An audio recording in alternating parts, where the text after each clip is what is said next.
បាទសួស្តីទាំងអស់គ្នាថ្ងៃនេះលាស៊ឺមកប្រាប់នឹងបញ្យល់អ្នកទាំងអស់គ្នាឲ្យដឹងពីថ្ងៃខែគេរាប់ថ្ងៃពីថ្ងៃច័ន្ទដល់ថ្ងៃអាទិត្យគឺគេហៅគេនិយាយបានយ៉ាងម៉េចខ្លះវាមាន3ពាក្យដែលយើងត្រូវដឹងពាក្យទី1នោះគឺ星期一星期一ប្រែថាថ្ងៃច័ន្ទអញ្ចឹងយើងរាប់តាមហ្នឹងមក星期一ថ្ងៃច័ន្ទ星期二ថ្ងៃអាគារ星期三ថ្ងៃពុធ星期四ថ្ងៃប្រហ័ស星期五ថ្ងៃសុក្រ星期六ថ្ងៃសៅរ៍星期天ឬក៏星期日ថ្ងៃអាទិត្យអញ្ចឹងមួយវិញទៀតនេះអ្វីដែលថាលាស៊ឺចង់បញ្យល់ថ្ងៃហ្នឹងឲ្យដឹងថាមានកន្លែងខ្លះ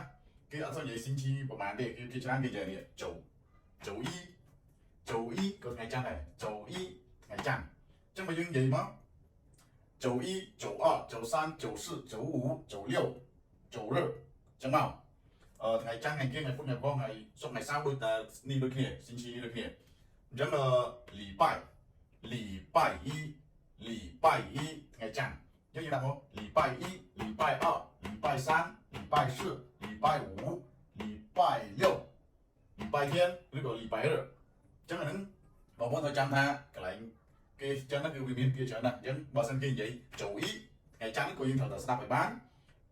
គេនិយាយ礼拜一ក៏យើងត្រូវតែដឹងថានឹងក៏ថ្ងៃច័ន្ទដែរបាទអញ្ចឹង星期一ក៏យើងស្ដាប់បាន星期二ក៏យើងស្ដាប់បានថ្ងៃច័ន្ទថ្ងៃគៀដល់ពេលគេនិយាយ周一ឬក៏周二ថ្ងៃច័ន្ទថ្ងៃគៀក៏យើងស្ដាប់បាន礼拜一礼拜二ក៏យើងស្ដាប់ថាថ្ងៃច័ន្ទថ្ងៃគៀស្ដាប់បានដូចគ្នាអញ្ចឹងត្រូវដឹង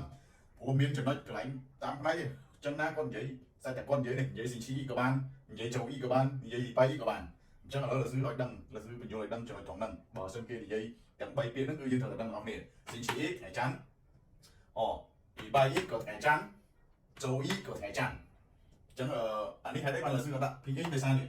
星期一អញ្ចឹងនេះ星期ទាំងអស់អញ្ចឹងហេតុអីបានអក្សរ e កន្លែងនេះជាសលេងទី4星期一អញ្ចឹងមានន័យថាឲ្យថាអក្សរនៅពីមុខនេះសលេងទី2ឬក៏ជាសលេងទី3អក្សរ e ហ្នឹងគឺប្រែទៅជាសលេងទី4ហើយជាទូទៅអក្សរ e ហ្នឹងគឺជាសលេងទី1ទេអញ្ចឹងបងប្អូននេះត្រូវដឹងថាកន្លែងនេះបើមិនអក្សរនៅពីមុខនេះជាសលេងទី4អញ្ចឹងអក្សរ e ហ្នឹងទៅជាសលេងទី1ហើយ礼拜一អូខេ礼拜一បាទអញ្ចឹងអានតាមលាស៊ឺមក星期一ថ្ងៃច័ន្ទ星期二ថ្ងៃអាគារ星期三ថ្ងៃពុធ星期四ថ្ងៃប្រហ័ស星期五ថ្ងៃសុក្រ星期六ថ្ងៃសៅរ៍星期天ឬក៏星期日ថ្ងៃអាទិត្យ